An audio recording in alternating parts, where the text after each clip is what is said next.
Jó, capítulo 1. Havia um homem na terra de Uz, cujo nome era Jó, homem íntegro e reto, temente a Deus e que se desviava do mal. Nasceram-lhe 7 filhos e 3 filhas. Possuía 7.000 ovelhas, 3.000 camelos, 500 juntas de bois e 500 jumentas. Era também muito numeroso o pessoal ao seu serviço, de maneira que este homem era o maior de todos os do Oriente. Seus filhos iam às casas uns dos outros e faziam banquetes, cada um por sua vez, e mandavam convidar as suas 3 irmãs a comerem e beberem com eles. Decorrido o turno de dias de seus banquetes, chamava Jó a seus filhos e os santificava. Levantava-se de madrugada e oferecia holocaustos, segundo o número de todos eles, pois dizia: talvez tenham pecado os meus filhos e blasfemado contra Deus em seu coração. Assim o fazia Jó continuamente.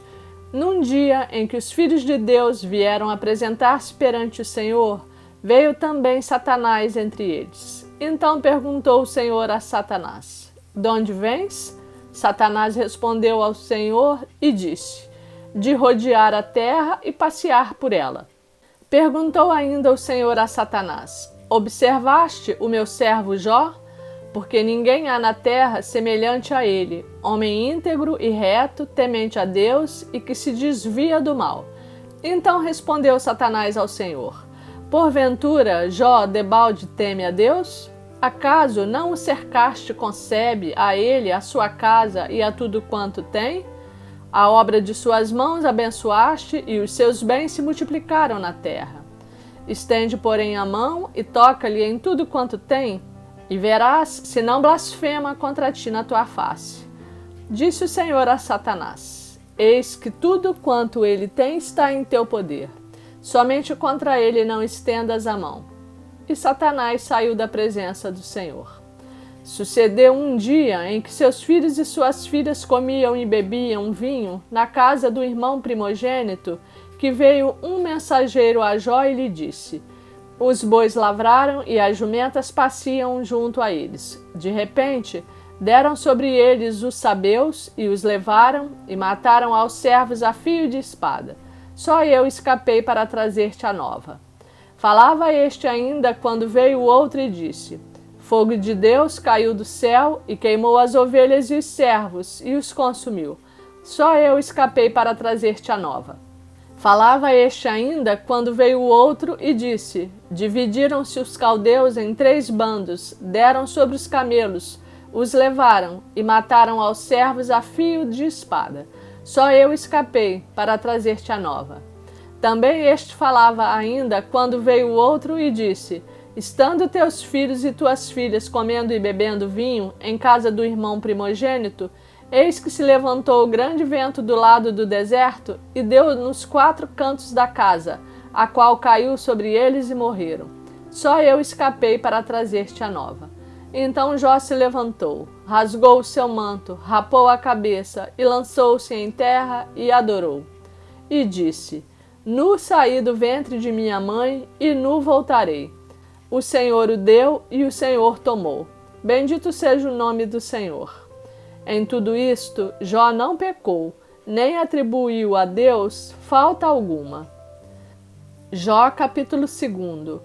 Num dia em que os filhos de Deus vieram apresentar-se perante o Senhor, veio também Satanás entre eles apresentar-se perante o Senhor. Então o Senhor disse a Satanás: de onde vens? Respondeu Satanás ao Senhor e disse: de rodear a terra e passear por ela. Perguntou o Senhor a Satanás: observaste o meu servo Jó? Porque ninguém há na terra semelhante a ele, homem íntegro e reto, temente a Deus e que se desvia do mal. Ele conserva a sua integridade, embora me incitasses contra ele para o consumir sem causa. Então Satanás respondeu ao Senhor: pele por pele, e tudo quanto o homem tem dará pela sua vida. Estende, porém, a mão, toca-lhe nos ossos e na carne, e verás se não blasfema contra ti na tua face. Disse o Senhor a Satanás: eis que ele está em teu poder, mas poupa-lhe a vida. Então saiu Satanás da presença do Senhor e feriu a Jó de tumores malignos, desde a planta do pé até ao alto da cabeça. Jó, sentado em cinza, tomou um caco para com ele raspar-se. Então sua mulher lhe disse: Ainda conservas a tua integridade? Amaldiçoa a Deus e morre. Mas ele lhe respondeu: Falas como qualquer doida. Temos recebido o bem de Deus e não receberíamos também o mal? Em tudo isto não pecou Jó com os seus lábios. Ouvindo, pois, 3 amigos de Jó todo este mal que lhe sobreviera, chegaram cada um do seu lugar. Elifaz o Temanita, Bildade o Suíta e Zofar o Naamatita. E combinaram ir juntamente condoer-se dele e consolá-lo. Levantando eles de longe os olhos e não o reconhecendo, ergueram a voz e choraram. E cada um, rasgando seu manto, lançava pó ao ar sobre a cabeça. Sentaram-se com ele na terra 7 dias e 7 noites, e nenhum lhe dizia palavra alguma, pois viam que a dor era muito grande. Jó capítulo 3.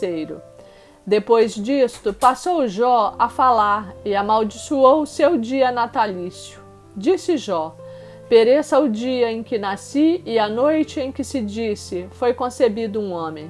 Converta-se aquele dia em trevas, e Deus lá de cima não tenha cuidado dele, nem resplandeça sobre ele a luz. Reclamem-no as trevas e a sombra de morte. Habitem sobre ele nuvens. Espante-o tudo que pode enegrecer o dia. Aquela noite que dela se apoderem densas trevas, não se regozije ela entre os dias do ano, não entre na conta dos meses. Seja estéril aquela noite e dela sejam banidos os sons de júbilo. Amaldiçoem-na aqueles que sabem amaldiçoar o dia e sabem excitar o monstro marinho. Escureçam-se as estrelas do crepúsculo matutino dessa noite. Que ela espere a luz e a luz não venha, que não veja as pálpebras dos olhos da alva, pois não fechou as portas do ventre de minha mãe, nem escondeu dos meus olhos o sofrimento. Por que não morri eu na madre? Por que não expirei ao sair dela? Por que houve regaço que me acolhesse? E por que peitos para que eu mamasse? Porque já agora repousaria tranquilo. Dormiria, e então haveria para mim descanso com os reis e conselheiros da terra que para si edificaram mausoléus, ou com os príncipes que tinham ouro e encheram de prata as suas casas, ou como aborto oculto eu não existiria, como crianças que nunca viram a luz. Ali os maus cessam de perturbar, e ali repousam os cansados. Ali os presos juntamente repousam, e não ouvem a voz do feitor.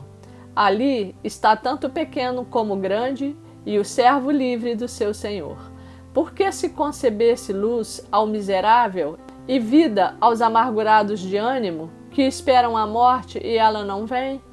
Eles cavam em procura dela mais do que tesouros ocultos. Eles se regozijariam por um túmulo e exultariam se achassem a sepultura.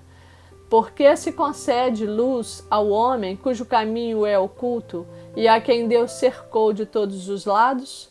Porque em vez do meu pão me vêm gemidos e os meus lamentos se derramam como água? Aquilo que temo me sobrevém e o que receio me acontece. Não tenho descanso, nem sossego, nem repouso, e já me vem grande perturbação.